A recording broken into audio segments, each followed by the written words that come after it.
So good morning everyone. I'm going live today with the beautiful EJ Love, the priestess, the Love Priestess. We've been planning this live for a little while now, and I approached her to have a chat about triggers and joining. Hey. So she is. Hey. Hey, how are you, I'm EJ? just finding the good lighting.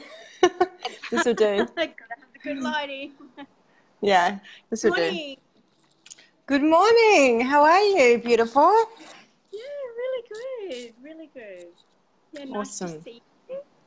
I know, Yeah. and it's been amazing watching you launch your book. Very inspiring, and yeah, super loving it. Loving seeing your journey with that and how it's Yeah. reaching DV victims or survivors, shall we say, thrivers, um, Yeah.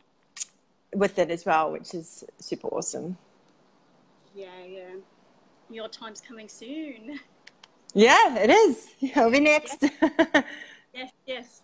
So, the reason that we started chatting about last week, I was doing some conversations with some key women who have triggered me in a way that has been a trigger that's elevated and inspired me.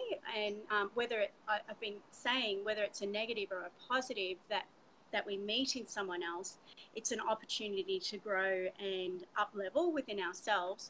And you're a woman that I thought of that triggered me in some ways Yeah. that have really, really expanded me as the woman that I am. And I wanted to share that with you. And then we can go into how you feel about Great. triggers and what triggers you. But what triggered me, I can't remember how I came across you, but I found you on Facebook. I was like, oh my God, who is this woman? She's amazing. And I was like, she's like my twin. Like she's speaking my language. It feels like she's in my body and talking about what I talk about on a daily basis. But she's out there and she's bold and she's not afraid. She's just speaking from her heart to a greater audience and sharing what she knows. And this is enhancing people's lives. And it called me out. It called me out to say that you need to step up. Like you are hiding, you are covered in the blanket of shame from an experience that had happened to me in the past where I felt shamed by a community. And I went underground and I felt shame for like 5 years. And you, my friend, you called it. And Wow. I ended that show. And the other thing that you did, you were talking about cock worship, and I think you're talking about the Pussy Reclamation book. And I bought that book, and this was like in the first week that I found you because I was just like stalker crazy all over your page and everything. And I bought that book, and I wanted to put it on Facebook that I bought the book, and I had shame around it. And here I am, I realized how clinically and politically correct that I am I was in my work. It was like, I couldn't say cock or pussy. It was always a vagina or a penis. And I was like this clinical little good girl doing all the right things, saying all the right things. And I'm like, wow, she's just saying that. Like, I'm just going to start saying that. And it felt so liberating and freeing. So I thank you for that, for opening that up in me. Like with my friends or whatever, I'd say it. Like, I had no problem. But, as the professional practitioner, how could I just say cock, So now I say it and nothing's changed, but I'm more myself. I'm not Yeah. holding back in the restraints of how it should be or what's supposed to be. It's just what it is for me. And I thank you for that. Oh, that's so beautiful to receive. I wasn't aware that it was so much of a, inspirational trigger for you. So that's really nice. And yeah, and I know, I had this similar things happen for me and like around using those terms as well. So I had to go on my own reclamation around it, and then it's kind of filtered out, right? And I'm sure that's happening for you as well with other people that you're now helping to step up and seeing you.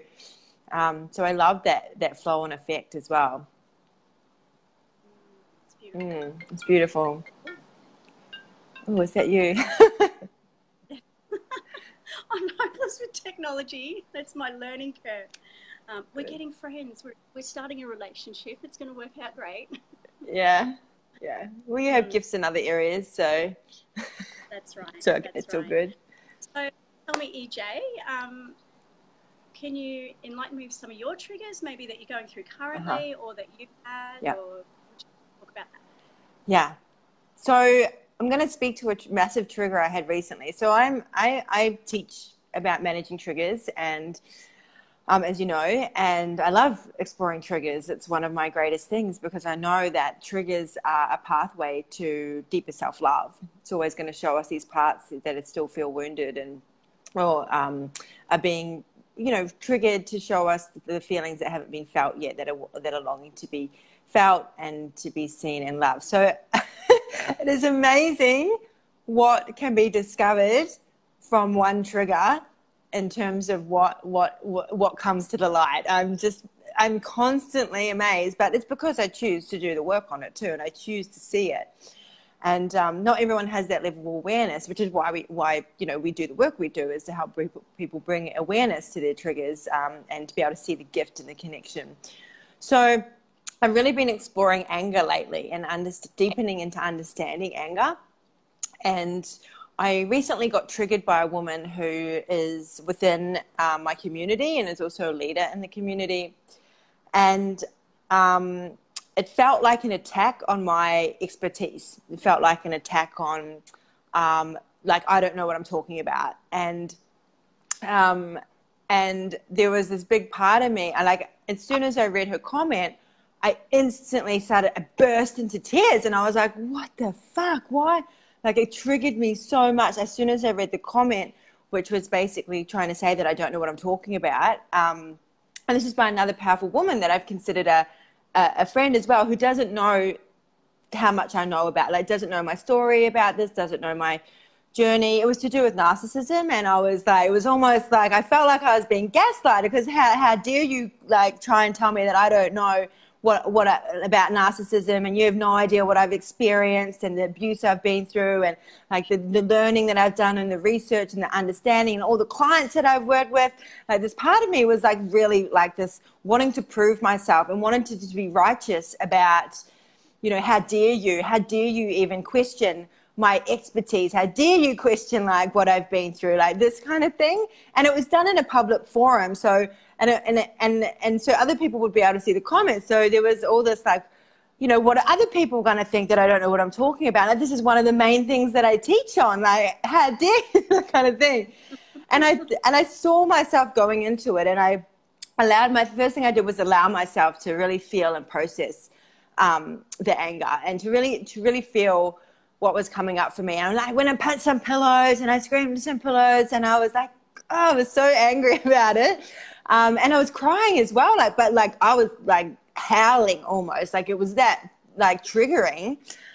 And so after that, I obviously went into more processing, and I tried to my best to communicate with curiosity, which I felt triggered her more. And then I got attacked further. Oh my God, I can't win. And so, because I didn't want to go into proving myself to be to try and justify why I can talk on this topic, right? I didn't want to go into that, because I knew that wasn't coming from it was coming from needing to prove myself, needing to defend myself, and be in that reptilian brain of survival. And so I was doing my best to come from curiosity, but I was still quite triggered when that was happening. So I fully can own now that it probably wasn't. I actually needed to really take some space and not respond at all, and which is what I ended up doing. I ended up taking some space, and so what I went into was discovering, and it's so interesting how the universe always lines things up that you need to know. And I'd just been exploring. I'm creating some seminars with Mark Rosenfeld, who's Australia's #1 dating coach. He's amazing. We're creating some seminars together, and one of the things he teaches is about the different types of anger. And I identified that I have my anger type is righteous anger, and I see this commonly in a lot of strong, empowered, successful, high achieving women. It's don't question my knowledge. Don't you question it. and I feel like I could see this happening in the other woman, that she was like, the same thing was going on, that we both had that righteous anger, which is about 40, I think it's 40% of women have an attacking anger type. And it will either be righteous or frustrated anger.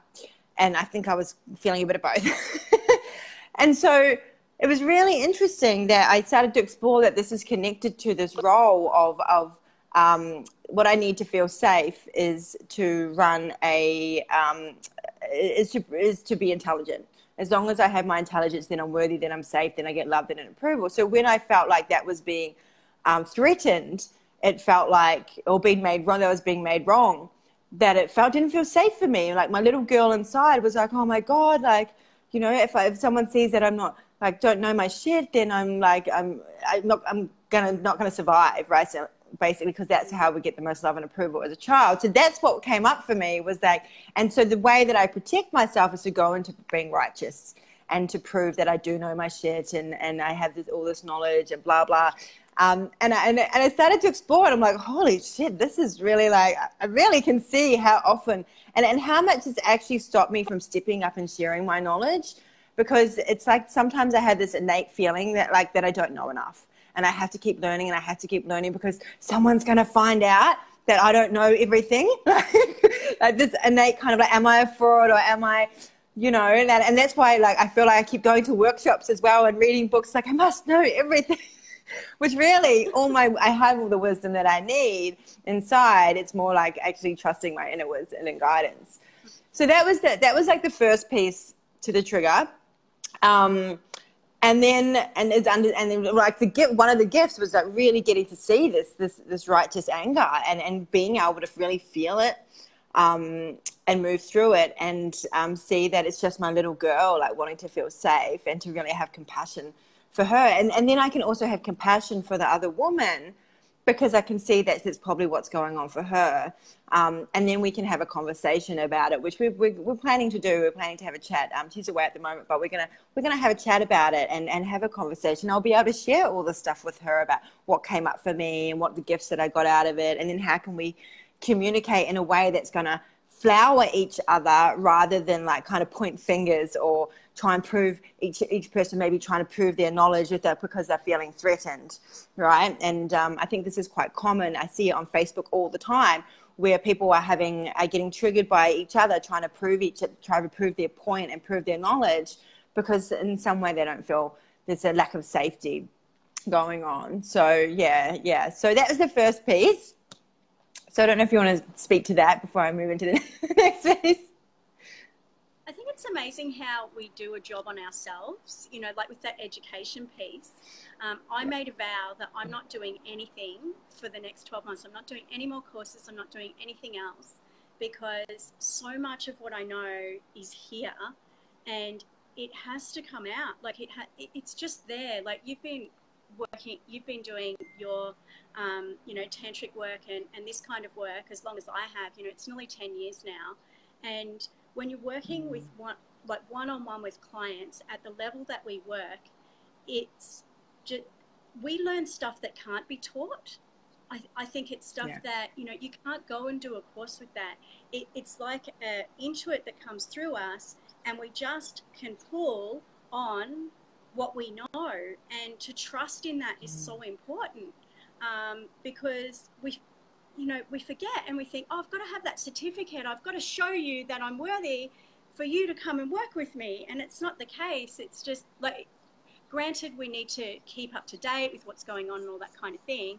But to go and get more and more accreditation, I just think, you know, who are we trying to prove things to, you know? And it's like this woman that's shown up, it's like she's triggered that point in you to kind of look in the mirror and go, hey, you know, I've got a lot of knowledge here, you know, I'm doing my thing and there's always something to learn, but wow, you know, and it's hard on a public platform because you're out there and you're doing it, you're sharing, and a lot of stuff, I don't know if it's true for you, but I make up a lot of stuff because it's true for me, and I know that it gets breakthrough, and I think if someone questions me on that, what will I do? But I know it to be true. Yeah. And when I really go into that, it's like I can back myself 100% on that. But it's my point of view, and in my experience, that's what I've experienced. So Yeah. it's interesting, the whole conversation. Yeah, and it's the for me it's like about needing to get things right and to be safe, you know, and it is, you know, proving to my mum, like that's what's underneath that, is because I would get lots of praise for doing well at school. Like I was a straight A student, I would get principal's awards and stuff like that, and that's where I would get the most attention and the most love. And it's my mum that would always give me that praise, and so I like it's my little girl like still trying to get like mummy's love basically. And as long as, and she was more of the provider and the security and in our family and the caretaker, so as long as, you know, she was happy and looking after things, then I would be looked after. And yeah, and I feel like as soon as the more that I get out of needing to get things right, the more I allow my feminine wisdom to come through. And it's amazing the magic that comes through. And it really does happen in within the Tantra sessions, is like that's where some of the most beautiful magic comes through. And sometimes I'm in there and I'm like, man, I wish I could was sharing this with everyone, you know, like I need to share this with so many people, because like one person's hearing this and this is so good. And then I'm like, I have to try and remember to say it the same way, and then or do it the same way, and then it doesn't even come out the same way. But and even in my coaching sessions as well, is like some of the stuff is like this is why I love doing interviews and things, because the stuff that comes through, it's like it's, you know, you never know what's going to come out, right? Sometimes some of the stuff that comes out, I'm like, oh, I haven't learned that anywhere before. It's like just trusting that those words and the guidance that wants to come through. So I want to share the other interesting, really, this is really cool. And this is like when you really explore your triggers, the magic that can come from this is incredible. So the night that I got this experience happen, I went to a dance event. And I was pretty much triggered the whole time. The whole time. I was like crying, and I was outside like screaming and like just howling, and it was full on. And my friend came out, and she just came out and supported me. And she's like, what's going on, blah, blah. And we started talking about what had come up for me. And then I spoke to another friend, and I was like, you know, this reminds me of the relationship with my cousin. And growing up, the relationship with my cousin is like, my cousin, we were similar age, like born 6 weeks apart. And she was not she was really good at athletics, but she wasn't as good at school. Okay. She didn't have and I always felt like she was trying to compete with me. And she was constantly competing with me, to the point where she'd get quite nasty towards me. And I'd be like, but then 1 minute she'd be really nice, and the next minute she'd be like best friends, like sisters, and the next she'd be like really nasty, trying to compete with me. And I'm like, I'm not even trying to compete with you. Like, I'm not a threat to you. Like, I'm not trying to. Like, I'm like, why? Like, I don't see you as competition. And she was almost like she felt like I was out to get her in some way, and would attack me for things that I was like, I'm not even doing that thing. And we've talked about this as well, but it was like, in our family, I was the good one. Like, I was the good, like, angel child, and she was the naughty one that would swear and like go like her anger, like project her anger. And I was like more like the good girl that didn't get angry. And so she was like the bitchy one, and I was the good girl, and she was the bitch, right? And so I felt like this is like the same energy. And it really took me into I was speaking to my friend about it, and she was like, is there like a naughty girl, like a shadow that's sitting there, like this naughty girl? And so I went and the next couple of days, I took myself through a process around my relationship with the naughty girl. And because, you know, my cousin was a naughty one and I was a good one. And the naughty one's the one that gets in trouble, and the good one doesn't, basically.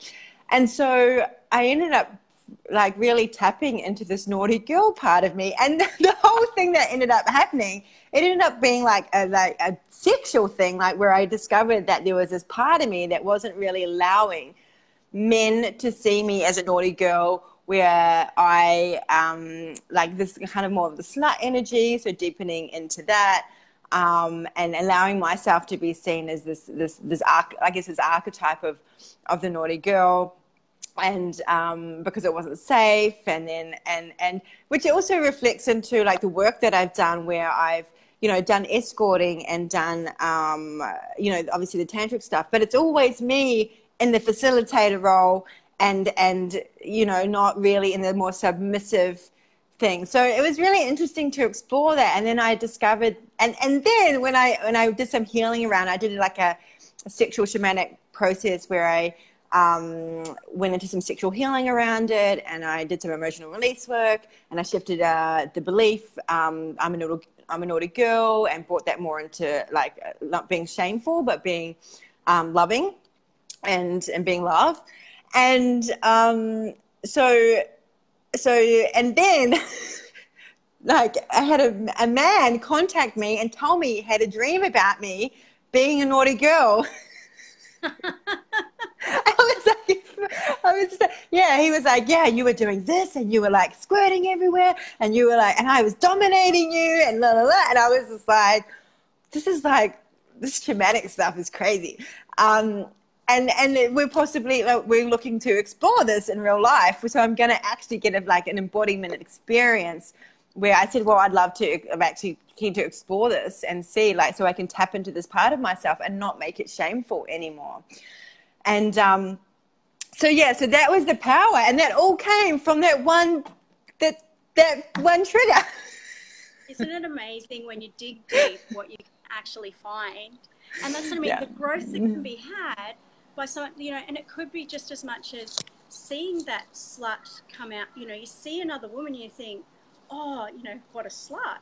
But it's like, well, what piece of me aren't I owning in that, you know, or what rules do I make around that archetype doesn't allow me to come out in that, you know. And like for me, I've been the good girl. I've had, you know, that's been the mask that I've worn, you know, for such a long time.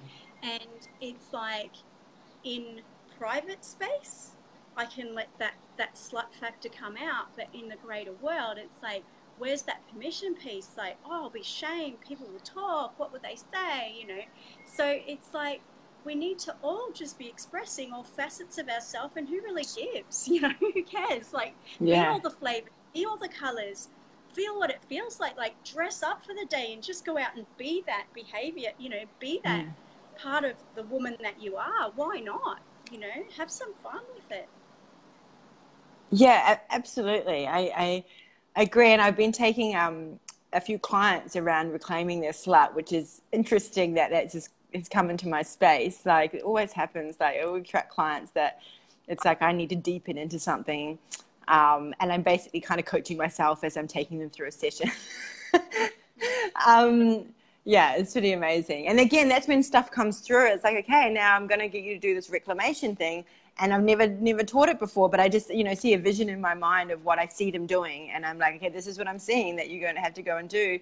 And when part of, you know, one of the things is dressing up as a slut, and really like talking to themselves and looking at themselves in the mirror and checking themselves out, and like getting in a version of themselves that feels like really like slutty, like really and one of the other things is like dancing them slut and videoing themselves, and watching it back and seeing their judgments on themselves, and really starting to notice what are the judgments that they have, but then also what are the things that you really love about this archetype in them. And they can be very vulnerable to do. So and then things like we've kind of gone off topic, but exploring whether you're in performing or embodiment as well. Like if you watch yourself back on a video, it's like, oh, was I performing in that, or was I actually deeply embodied in that? Like, yeah, and how does that reflect in the rest of your life? Where does it show up when other people might be watching, you know? So how do you show up differently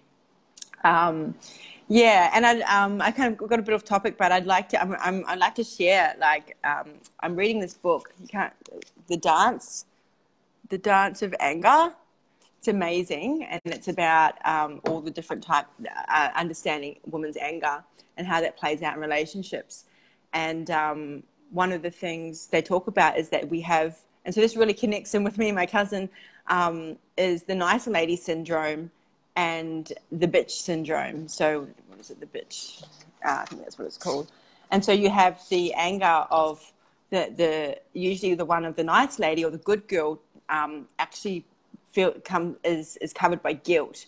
So rather than feeling the anger, it's like, oh, I'm going to feel guilty, like I feel bad about what I've done or haven't done. But underneath that is avoiding the anger, because then they still get to be, because the anger's been made so bad and wrong, that it's not good, and nice ladies don't get angry, right? And then the bitch one is the one that attacks and uses anger and projects anger, and then is seen as the bitch, and then being made wrong for the anger. And so usually, obviously, the nice lady is trying to avoid being the bitch, right? So it's super interesting. I highly recommend the book if anyone wants to explore anger a bit more. It's really, really enjoying it, especially I'll chat more on this when I haven't finished it yet. So but it jumped out at me at a bookstore like a year ago. Like it fell. I was walking along the bookstore and it just fell off. Like I picked something up and it just fell off onto the floor. And this lady comes up next to me and is like, you know, that's a sign. So, and then I talked to her for like 20 minutes. I was like, okay, I gotta get the book. And then I hadn't read it yet and then I found it because I lost it. And now it's come up, of course, at the perfect time, right? It's amazing, isn't it? You get that book and it's on the shelf for years sometimes, and then you get it and it's perfect for when you need to hear the message. It's amazing how the universe just works. Like your book, Deb. Yes. I was at a little talk last night. I went to laughter yoga with a friend of mine, Vanessa Nash, and it was just great. And there was a guy there who spoke about feedback, and the takeaway was a really good little story that, we can leave this with. And he was talking about, how do we, do we like feedback, and how do we give people feedback in the world? And, what are our fears in that, or what shows up for us?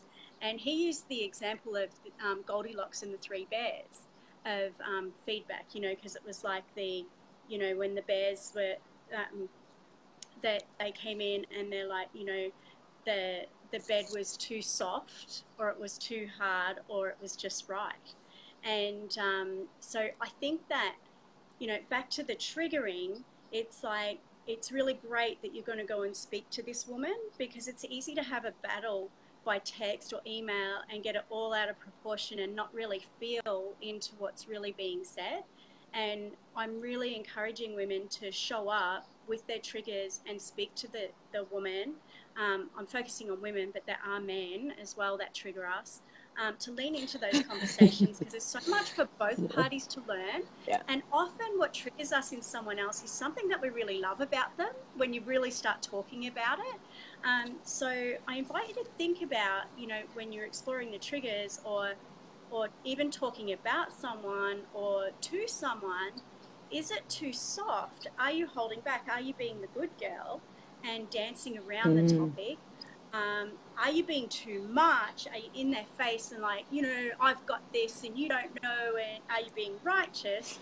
Or are you going just right and opening your heart and saying, hey, I think there's something I need to learn here. I'm curious. I'd like to know more, because this is turning me inside out, or it's really pissing me off, or there's something you've got that I want a piece of, but I don't know what it is. I just want to be close to you. I want to understand you more, whatever that is. Like, rip the fear out, take it out, and just go in and make it just right. Yeah, that's really cool. And I love the different examples that you shared of how we can show up, and I find it's, what can often happen, what I've seen is that someone will get triggered, and what I can see with this woman is there's me trying to like I've more stepped out of the being the good girl now and brought that more into more consciousness, and so I can really have my, you know, stand up for myself and have boundaries things. But was that I could see that we could polarize each other in terms of like her coming with the more attacking and wanting to be right, and me maybe in the past the good girl me would have like I would have done with my cousin, is to back down and be like, oh, I'll just shut down and I'll just, you know, I won't say anything and I'll, you know, I'll just keep quiet, which is what I would have used to have done. But at the same time, like really internalizing the anger, internalizing the resentment, and then turning that into guilt. Oh, I must have said something wrong. I must have, like, it's my fault that that person got angry or got triggered. And the big thing to know is that, you know, we're never responsible for anyone else's feelings, right? And that's a common people pleaser trait, is to take responsibility for how other people feel. It also comes from, it's a good girl thing, behavior. So stuff goes quite deep, and I'm sure, you know, you could write another book on this, Deb, maybe. Could. There's so much. It'd be a great book on women's triggering women. Yes, yeah. And Senley, I just noticed that you said my kids are my all-time triggers.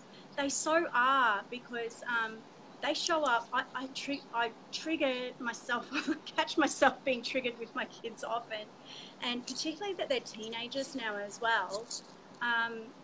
My daughter's nearly 16, and when I was 16, I was living out of home. I lied and said I was 18, and I got a lease on a house, and I was out there like I was adulting at her age. And so often I can, you know, have a lash out at her, like, you know, can't you just do that? Or, you know, what, you know, I'll be annoyed because she's not street smart and as capable as I was. And then I have to look at that trigger, you know, what's that trigger in me, and what went on for me at that age. And I know, you know, you might have a father that's like, oh, she's not allowed to be around boys, and, you know, she's not allowed to have sex until she's, you know, of the right age, or don't let her be in that position or whatever. It's like, I wonder what journey that father's been on in his sexual life around women. So it's like the triggers they bring up, you know, like, I'm a bit of a clean freak. I am a perfectionist at times. Well, I am. And my daughter, she calls it on me and she goes, Mom, you're OCD. Like, so what if my room's in there? So what? Who's even coming in there? And she opens her door and it's like a little crack so I can't see in to see the devastation in there. Or we run out of cups because they're all in her bedroom. And I have to check in and go, well, if she wants a room like that, that's her prerogative, that's her space and her choice. Why am I getting so triggered? I don't even see in the room. She opens the door this much. So why am I getting so worked up and triggered about that? It's about me, because if someone was to come into my home and see my daughter's room like that, I would feel so ashamed. So it's my stuff. It's not even about her. Yeah. So, you know, the kids will bring up something, you know, stop dancing in the supermarket, stop yelling out, stop running. Well, let them run. Like, who can dance with them? Like, just have some fun. Because it's all the rules and stuff that we put on ourselves that we're not allowing ourselves to express, that we're putting on the kids. So when you're feeling triggered, any trigger, it doesn't matter. It could be something on TV, it could be a friend, it could be someone you don't even know. Investigate the trigger. What is in it for you to learn and grow? Yeah, absolutely. I love exploring triggers, and one of my mentors, Emily Oram, she says there's find the treasure in the trigger. There's always a treasure in the trigger, and I love that. Yeah, and I know for me, and this might be helpful for other people that are dealing particularly with righteous anger, and this is something that Mark shared with me, was that when I felt like I was not being seen for my intelligence and knowledge, and what I was really wanting was to be recognized for that. And so if someone is in this righteous, is the thing that someone else can do is to honor, is to you know, I really acknowledge the work that you've done and the knowledge that you have. Like, it's really incredible. You know, something along those lines is going to help diffuse and the person and bring you back to be able to have a calm conversation. So I think, you know, it's about that person's values and opinions are being acknowledged. And I feel like, you know, definitely if I'd received that, I would have felt like, oh, okay, okay, I'm still good. I'm still safe. I'm still like seen. But what ended up happening is that it ended up that I think she might have felt similar when we sort of chat about that, and then went into proving, well, I know this much, you know, and I was like, I'm not trying to say that, you know. So it was really interesting, and I'm really looking forward to having that conversation and having all the sharing really vulnerability. And I think what's really important around triggers, and when we know and can share what our triggers are with someone, then we can be a bit more compassionate, and then we can be a bit more gentle. Okay, I know that this person is going to get triggered by this. Maybe I can be a bit more gentle about it and be aware of it as well. But not be responsible. There's a big difference, you know. There's a big difference in not be responsible for, you know, it's still giving yourself full permission to be in your self-expression, full self-expression. And it's up to other people to be responsible for their triggers. Yeah. And isn't it amazing how one person out of, like, you don't know how many lives you've touched, DJ, like the ripple effect. You just said, you know, you may not even know someone, and they've taken something that you've said to someone else, and they don't even know it's come from EJ, you know, but then this one little person comes along and says something, and it writes off everything, doesn't it? It just writes off everything you've ever done, because there it is. You know, you have questioned. Yeah, it's insane. Yeah. What we do to ourselves.